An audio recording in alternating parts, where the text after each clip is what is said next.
Good evening, Mangalore. You're tuned into Daily News Podcast, your prime source for local insights and beyond.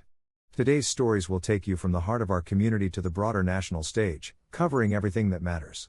Let's dive into the news that shapes our world. In Kundapura, a devastating fire broke out at a grocery store on Chikkamagaluru Road, causing damages worth over 4 lakh.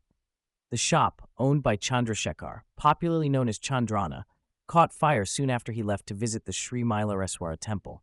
The blaze quickly engulfed the entire store, destroying valuable items like a new refrigerator, cupboards, and grocery stock. Fortunately, fire services arrived promptly to prevent the flames from spreading to nearby buildings. The authorities are now conducting an investigation to determine the cause of this tragic incident. In a shocking incident in Puttur, 2 Hindu activists, Sujith from Hiriyadka and Putana from Aryapur, were arrested by the police for posting a photo on social media where they were seen posing with machetes.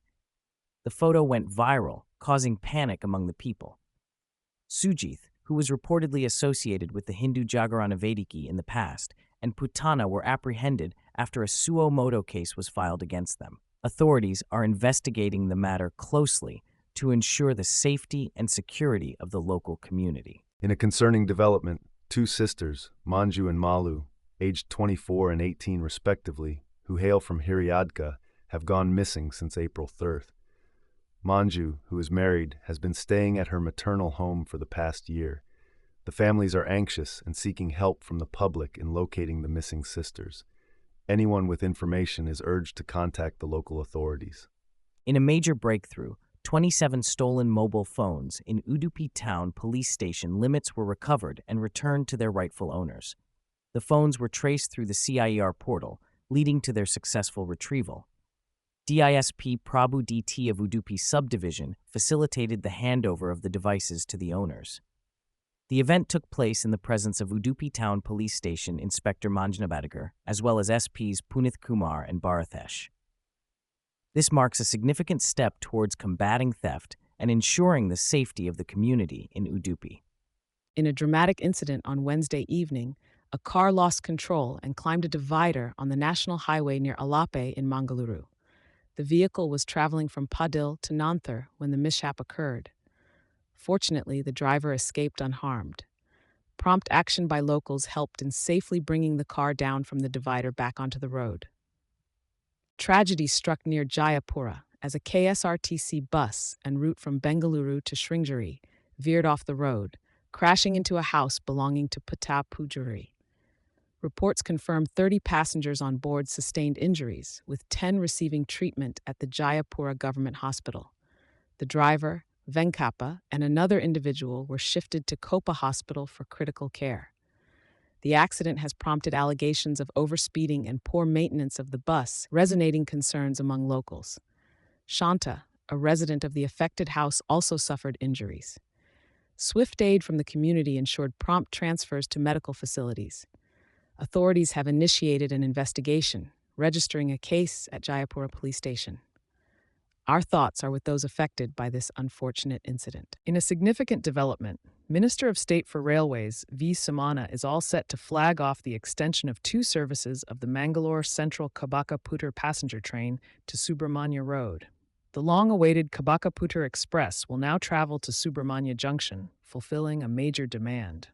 Residents and rail enthusiasts are invited to join the flagging-off ceremony at Mangalore Central Railway Station. With the ministry's approval on the extension, the train schedules have been adjusted for the convenience of passengers. Additionally, Southern Railway will be operating a special train between Mangalore and Thiruvananthapuram to accommodate the extra rush of passengers during Vishu and Good Friday. These initiatives are aimed at enhancing connectivity and easing travel for the residents of Mangaluru and surrounding areas. In a fiery address during the Janakrosha Yatra in Mangaluru, BJP State President B.Y. Vijayendra accused Chief Minister Siddaramaiah of neglecting development projects and allowing prices of essential commodities to skyrocket in Karnataka.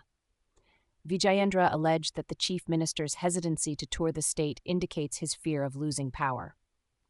He criticized the government for not releasing funds for development and accused it of being anti-Hindu. Vijayendra also condemned the recent kissing incident involving a youth and the prime accused in a BJP leader's murder, stating that such actions wouldn't be tolerated under BJP rule. The rally saw the participation of prominent leaders like D.V. Sadananda Gowda and Chalavadi Narayana Swamy, highlighting the growing political tensions in the region. In a shocking incident at Swami Chidbhavananda Matric Higher Secondary School in Sengutai Palayam, Coimbatore, a Class 8 Dalit student was made to write her exam outside the classroom as she was menstruating. A video of the girl sitting on the steps while writing her exam went viral, leading to the suspension of the headmistress. The video sparked outrage, prompting an inquiry by the Tamil Nadu School Education Department. The director of private school education is investigating the matter, with the assurance of strict action if any wrongdoing is found. Enbil Mahesh, the school education minister, expressed zero tolerance for any oppression against children and emphasized that such incidents will not be tolerated. Authorities are taking steps to ensure the well-being and dignity of all students in the state. In the latest news, Kannada actor Darshan, who is already facing legal trouble in the Renukaswamy murder case, skipped court citing back pain while later attending a movie premiere in Bengaluru. Darshan was seen at the Vamana premiere, a movie starring his friend Danveer Gowda. Darshan's presence raised eyebrows as he was accompanied by actor Chikkamagaluru, a witness in the murder case, which is a violation of legal norms. On bail since October 2024, Darshan is back shooting for his next film, Devil, and is prepping for shoots in Hyderabad. Karnataka police has challenged his bail in the Supreme Court, making his recent actions amid ongoing legal proceedings highly contentious. Stay tuned for more updates on this developing story on Mangalore Today. In a strategic move to beat President Donald Trump's tariffs, tech giant Apple chartered cargo flights from India to the United States, carrying a whopping 600 tons of iPhones.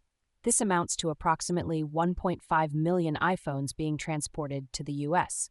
The company aimed to bypass the high tariffs imposed on imports from China, its main manufacturing hub. By increasing production in India, where tariffs are lower, Apple managed to secure inventory in the U.S., one of its significant markets. The expedited customs clearance at the Chennai airport was crucial in facilitating this massive operation. With the uncertainty of tariffs looming, Apple took proactive measures, including extending operations to Sundays at the Foxconn India factory to meet the surge in demand.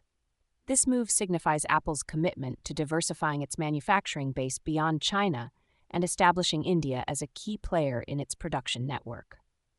In a significant development in Mangaluru, the visas of more than 340 international students, faculty, and researchers across various universities in the city have been revoked.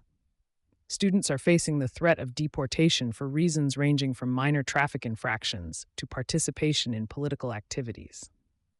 Legal experts have raised concerns about the use of these measures causing panic and chaos among the affected individuals. One student, Xiaotian Liu, from a local university, has filed a lawsuit to prevent his deportation, highlighting the lack of explanation provided for the visa revocation. The uncertainty around their legal status has left many international students in a difficult position, with some opting to leave the country out of fear of detention. The local authorities have not informed universities about the visa status of their students, leading to further confusion and anxiety. This situation has put a financial burden on the affected individuals, with the fear of deportation looming large. In a daring heist in Kalaburagi, a gang of robbers used a gas cutter to break open an SBI ATM at Pujari Circle and escaped with a whopping Rs 18 lakh in cash. The robbers arrived in a car, disabled the CCTV cameras inside the ATM by spraying black paint, and swiftly carried out the robbery in the early hours of Wednesday. The absence of security personnel and CCTV cameras in the vicinity hindered initial investigation efforts. The money was freshly deposited in the ATM the previous evening. Police have discovered fingerprints and other evidence at the crime scene and have launched 3 special investigation teams to track down the culprits. Stay tuned as the authorities strive to crack this audacious ATM robbery case in Kalaburagi. In an unexpected turn of events, a wedding in an Aligarh village has been called off after the bride's mother eloped with the groom-to-be. Shivani, the devastated bride-to-be, shared that her mother, Anita, not only absconded with the would-be groom, Rahul, but also took away all the family's savings, a sum of over 3.5 lakh, along with jewelry valued at over 5 lakh.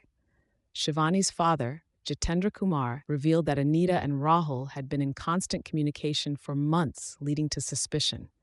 Despite filing a missing persons report, Anita and Rahul remained unreachable. The Madrak police station has assured a thorough investigation into the matter, aiming to resolve the situation promptly. The family's primary concern remains the recovery of the stolen money and jewelry. An unfortunate saga highlighting betrayal and deceit that has left the family in shock in the Aligarh region. In a tribute to Bhagwan Mahavir on his birth anniversary, Prime Minister Narendra Modi emphasized the revered figure's teachings of nonviolence, truth, and compassion, stating that his ideals continue to inspire people worldwide. The PM highlighted the government's efforts to fulfill Mahavir's vision, including conferring classical language status on Prakrit, a decision applauded by many.